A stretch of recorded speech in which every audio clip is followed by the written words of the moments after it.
আমি বিমান বাহিনীর সিনিয়র অফিসার আনোয়ার পাঠা চৌধুরী। বাংলাদেশ বিমান বাহিনীর সাবেক কর্মকর্তা ও নাজিরহাট বাজারের বিশিষ্ট ব্যবসায়ী আলহাজ মোহাম্মদ আজিজুল হকের নামাজে জানাজা 19 জুলাই দুপুরে নাজিরহাট পৌরসভার 9 নং ওয়ার্ডের শাহচমনি এলাকার মসজিদ মাঠে অনুষ্ঠিত হয়। যদি ফোনকে আমরা অর্থনৈতিক অংশ পাই থাকবো তাহলে মেহরবানি করে আমার যোগাযোগ করিবেন। আর বাবর কথায় যদি ফোনকে কষ্ট পাই থাকে সমাজ তো বহুত আতার ভিতরে হয়েছে অত কারো পক্ষে হয়ে অত ফোনকে কষ্ট পাইন যদি কষ্ট পাইতে হন আওলাকার আমরা ওরা মাপ বলে দিন মরহুম আজিজুল হকের নামাজে জানা যায় তার আত্মীয় স্বজন, এলাকাবাসী ও বিমান বাহিনীর সাবেক কর্মকর্তারা উপস্থিত ছিলেন। আমি বিমান বাহিনীর সিনিয়র অফিসার আনোয়ার পাঠা চৌধুরী। তো আমাদের যে স্যার চলে গেলেন আজিজুল হক স্যার, উনি অত্যন্ত ভালো মানুষ ছিলেন। আসলে ওনার সাথে বেশি দিনের পরিচয় নেই। আমি যদিও বিমান বাহিনীতে চাকরি করছি, ওনার অনেক পরে জয়েন করছি। সরকারিভাবে রাষ্ট্রীয় মর্যাদা বা ফিনুয়েল প্যারেড যেটাকে বলে, বর্তমান দেশের পরিস্থিতির কারণে আমাদের এই আজিজুল হক স্যারকে আমরা ফিনুয়েল প্যারেডটা দিতে পারতেছি না, কারণ বাইরে আমাদের জনবল ডেপ্লয় করা আছে।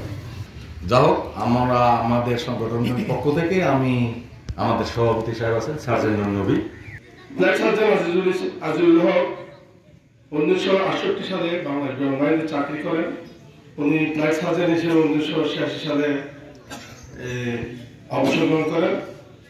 উনি গতকাল 18 জুলাই সন্ধ্যা নাগাদ আমাদেরকে ছেড়ে চলে যান।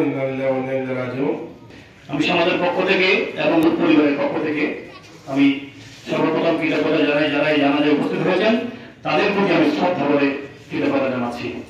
এবং যারা বাংলাদেশ স্বাস্থ্য বাহিনী অবসরপ্রাপ্ত সৈনিক কল্যাণ সমিতি থেকে যারা আসছেন তাদের প্রতি তার পরিবারের পক্ষ এবং সমাজের পক্ষ থেকে কৃতজ্ঞতা প্রকাশ করছি। তো সাথে সাথে আমি একটা কথা বলতে চাই, মানুষ যিনি জন্মেছেন তার মৃত্যু কিন্তু অবধারিত। এর থেকে পরিত্রাণের কোন সুযোগ আমাদের আল্লাহ পাক রাখেন নাই, সুতরাং আমরা মরতেই হবে। তো সেই পথ চলার সাথে ওই পথেই আজকে মরহুম আজিজুল সওদাগর আমাদের ছেড়ে চলে গেছেন। তো মানুষ সামাজিক বদ্ধ জীব হিসাবে উনি অত্যন্ত সামাজিক মানুষ একজন ছিলেন। উনি স্পষ্টবাদী মানুষ ছিলেন। এই ঈদগাহের ময়দানে অনেক সামাজিক বিচারের মধ্যে ছিলেন, অনেক অনুষ্ঠানের মধ্যে ছিলেন। যদি সামাজিকতার কারণে আপনারা কেউ মনে কষ্ট পেয়ে থাকেন, ওনাকে আজকে মৃত্যু দিন উনি আমাদের ছেড়ে চলে গেছেন, আপনারা আল্লাহকে মাফ করে দিন। আপনারা ক্ষমা করে দিয়েছেন কিনা?